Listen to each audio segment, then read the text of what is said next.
1998, I was at a fire. I was volunteer firefighter for the city of Zeeland, and we had a fire go bad, and I sprayed into the back of an electrical box. At the time, I didn't know I had a hole in the bottom of my boot, and I got electrocuted. I went to the hospital, and everything.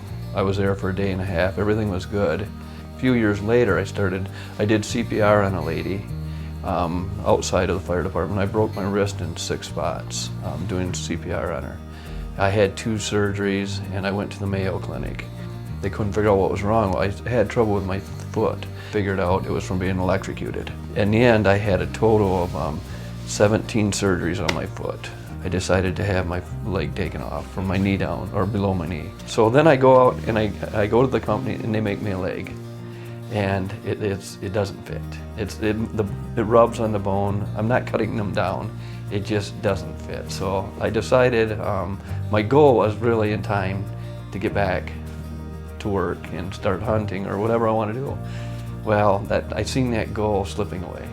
We seen on TV the Mary Free Bed commercial, and oh yeah, they can help you. So on this leg, without the ankle being there, you're going to go straight to your hip strategy to balance. So when you're balancing here, you don't want to try to be stiff and hold your hips straight. I met Jen, and she looks at my leg, and I'm not walking good at all. And it's just, the toe isn't aligned, it's too far out, and I don't know any of this. It's not like I've ever had a leg. See how much better you got at that, Yeah. just over like 6 or 7 repetitions? That's awesome. You thought I was crazy at first, Yeah, and then you were surfing it. One more time backwards. Good. Good. Okay. And now I'm going to pull you forward, okay? So we had some conversation, and I go to the clinic and I met Dr. Wentzel, and yeah, they told me they could fix this and I could be walking. You're going to lose some volume typically. Oh, good. And that swelling you get, Yeah. during the day you have to add socks Yeah. because you push some of that fluid out. Usually in due time, without medical conditions, you're not going to have much swelling and you're not going to change socks much. What can help it, like you're already doing, is wear that shrinker when you're not wearing the prosthesis.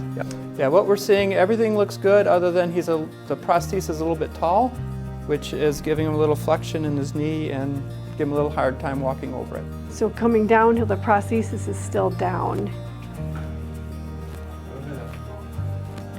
Because you'll have more power having that knee extended, and that's why you always keep that leg downhill. I was telling her my big goal was to walk upstairs. My bedrooms and bathroom at home, showers are upstairs. So at the end of that session, I could already walk up the stairs. I mean, I've tried. You got no idea how many times I've tried. We have him put the whole front half of his foot off the steps so it can kind of rock over that edge. So he just allows that foot to kind of teeter over the edge now, and it makes it a lot easier for him. Maybe there's something to this therapy. Maybe a little bit. I can truly say, I tell people this, I really have a lasting relationship with these people. It's just not when I'm done here, they're out of my life. This place, it's just, they gave me my life back. I'm gonna now, in a couple months, I'm gonna be going back to work. But if it wasn't for Mary Free Bed, and Jen and Dr. Wentzel, I can honestly say I wouldn't be going back to work. They offered me disability, full disability, because of all my injuries, but that's not what I want. People like Jen, I just can't say enough about her. If it wasn't for her, I literally can say my life would have a void.